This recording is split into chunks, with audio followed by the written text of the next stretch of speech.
You've all sacrificed so much to be here and be a part of this thing we're doing. This crew is made up of couples. It's the first ever large-scale colonization mission. And everyone back on Earth is really grateful for your hard work and your courage. We're making history here. Well, in 1979, director Ridley Scott turned the world of horror movies on its head with the enormously scary and memorable movie Alien that spawned several sequels, including, I think, the far superior one, actually, directed by James Cameron, Aliens. But now he's back with Alien Covenant. Make no mistake, this is really a sequel to his other horror movie, Prometheus.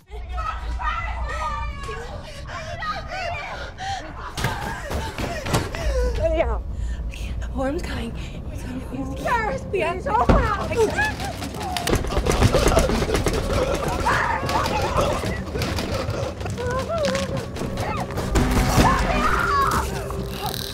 We now have a sequel to the prequel, which was Prometheus, and that's what this really is. Even though it's got Alien in the title, the actual Alien is in for a cameo here, but the spaceship Covenant, which is traveling to a distant planet called Aurigae 6. They plan to be there maybe in several years. They are taking along with them over 1,000 embryos to a place that is considered more habitable for human beings to continue the race. There are trouble spots along the way, though, when the first captain, James Franco, who's in this movie, blink and you'll miss him. Believe me, he is barely in it. But he dies in a terrible accident on board, and the crew is taken over by the new captain, played by Billy Crudup. Of course, there are other crew members here, including Catherine Waterston, who plays the significant other of the Franco character. She's emotionally torn but determined to continue the mission. Crudup makes a mistake when he decides to halt the journey before they get to that planet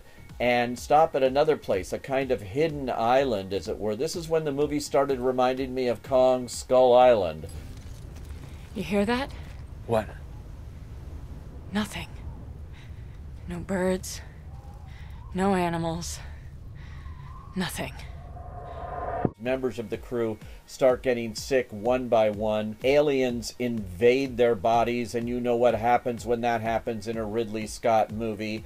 And he said at CinemaCon in Las Vegas in March, he said, "I just want to scare the shit out of you." And that's what this movie will do for those who are susceptible to it. For me, it was a little bit too much of the same. I've seen this before. It feels like there's nothing new here, no new territory. There are some interesting conversations, particularly at the beginning of the film, with the star Michael Fassbender, who is back. He was in Prometheus, and he plays the kind of synthetic, humanoid, all-purpose butler in the beginning as Walter. And later on, we meet him on the island. He is David, the only survivor of the Prometheus, and the only one living to tell the tale, as it were, but he has other plans in store as well, and gets to play opposite himself in this movie. When David meets Walter together, that is the most interesting part of all this. I won't give away too much to say where it goes. You know that every 10 minutes somebody is going to get eaten alive, or it's going to pop right out of their stomach. Things happen in this movie that you would expect from Alien Covenant. I don't think you'll be too disappointed if you are a fan of this. I just wish it was a little more different. Still, for Alien fans, for Prometheus fans, I say go.